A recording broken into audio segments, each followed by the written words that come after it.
يا مولاتي يا مريم، إذا انقضت حاجتي أزور الإمام الكاظم نيابة عنك. وانقضت. السلام عليكم ورحمة الله وبركاته. اليوم وين جايبينكم للسيدة مريم بنت الإمام الصادق وأخت الإمام الكاظم وعمة الإمام الرضا.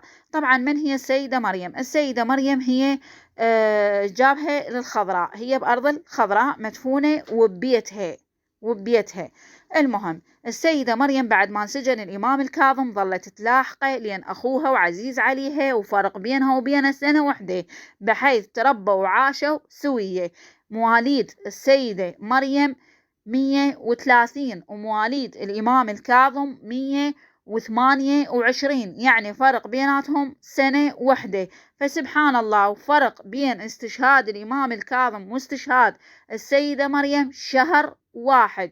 الإمام الكاظم استشهد 25 رجب، والسيدة مريم استشهدت 9 من شهر رمضان، 9 من شهر رمضان، لذلك زيارتها يوم 9 شهر رمضان تكون مزدحمة. المهم نرجع نكملها. فالسيدة مريم اجت هنا في سبيل تشوف الإمام الكاظم بالسجن، لكن هارون الرشيد منع هذا الشيء وظل يلاحقها، حاول أن يرجعها للمدينة أو يسجنها بمكان هو يريده يختاره، يعني شلون يخليها إقامة جبرية، لكن ما قدر. الشيعة آووها بهذا المكان وانطوها بيت، لكن شغلة وحدة، تغير الاسم. كانت اسمها أسماء بنت الإمام الكاظم، بنت الإمام الصادق، لكن غيروا من أسماء إلى مريم. ليش؟ حتى يضيعون أثرها عن الوشاة وعن هارون الرشيد.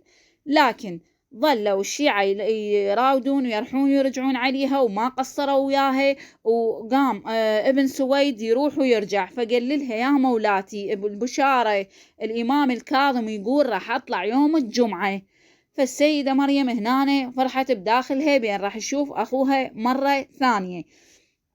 فبعدها اجى الخبر بأن الإمام الكاظم طلع على الجسر، فراحت تشوفه حالها حال اللي راحوا يشوفونه. فالمهم عد ما شافته بالحال اللي لا احنا نتمنى نشوفه بيه ولا هي. اخت شوف أخوها العزيز اللي قطعت مسافات في سبيل الشوفه، لكن لقيته بالمنظر اللي ما تتمنى تشوفه بيه، فشهقت على أثر هذا المنظر اللي شافته بيه، وعلى هاي الشهقة صار بيها مرض. لذلك يقولون بالروايات بأن هي ماتت سبب علة. هاي وين تتذكرون هالرواية؟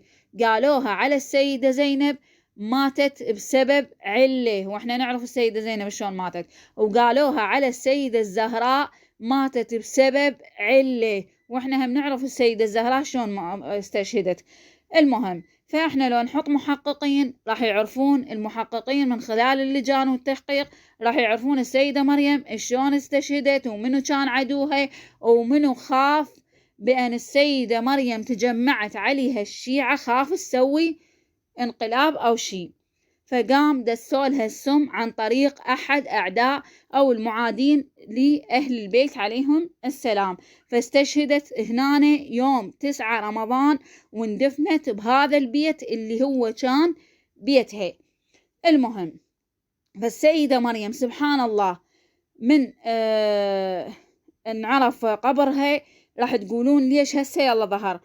صدام حسين كانت الناس تجي تزورها، لكن بعد فترة شاف العالم كثرة الزوار عليها، وحتى المسيح كانوا يجون يزورونها، فكثرة الزوار عليها فقام غلق المزار مالها وخلى عليه شلون ما نقول أحجار أو هيك يعني حتى يسده. بعد ما سقط صدام اجى حكم آخر، هذا الحكم الآخر اللي شخص هم ما أقدر أقوله، هم بقى مسدود وخلى عليه. المهم عاد اجى شخص من المحبين والموالين الأهل البيت، سبحان الله دخل بمجال البرلمان وشاف القبة، قالهم شنو هذه القبة المغطاة. فالمهم طلعوها والحمد لله والشكر، قامت الشيعة والمحبين لمحمد وآل محمد يزورونها. تعالوا أسولف لكم قصة البنية اللي حكيتها أول مرة، وحدة قالت أنا عندي حاجة 12 سنة ما تحققت، لكن من شفت مقطع فيديو للسيدة مريم قلت إلا أروح أزورها، فدخلت عليها قلت لها يا مولاتي يا مريم، أعرف محبة الإمام الكاظم عندك، فأقسم عليك بموسى بن جعفر وراح أزور الإمام الكاظم نيابة عنك إذا انقضت حاجتي. تقول فعلا الأسبوع الأول عدى والأسبوع الثاني والأسبوع الثالث، تقول وما أحس إلا قضاء الحاجة مالتي. تقول أول ما سمعت بقضاء حاجتي قبل رحت للإمام الكاظم وقلت له يا مولاي اليوم جاي أزورك نيابة عن أختك السيدة مريم عليها السلام وأبلغك سلامها. تقول وتمت الحاجة والحمد لله والشكر، هذا كله ببركات محمد وآل محمد ودعاء السيدة مريم إلي، فأدعوكم لزيارتها وإن شاء الله يا رب بحق محمد وآل محمد تنحقق حاجاتكم بفضل دعاء السيدة مريم وقربها لله.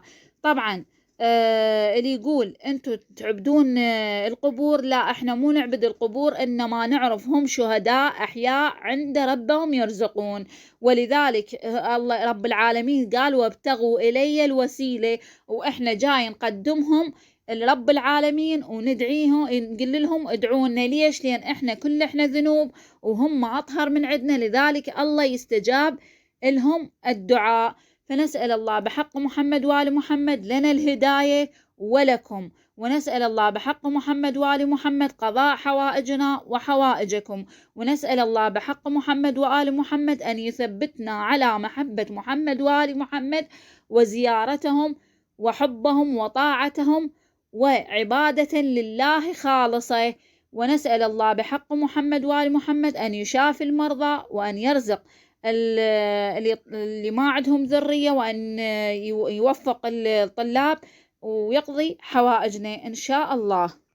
أما آخر ما أقول فنطلب من الحكومة أن توسع بزيارة السيدة مريم، لأن زيارتها بس الثلاثاء والأربعاء، لو يسوون درب للزوار ويخلون العالم تجي تزور يوميا مثل ما جاي يزورون أخوها، وأنا متأكدة قبرها ما راح يفرغ من الزوار إذا انفتح هذا المزار. لكن بعد شو نسوي؟ الحكم لله والله اللي يهديهم.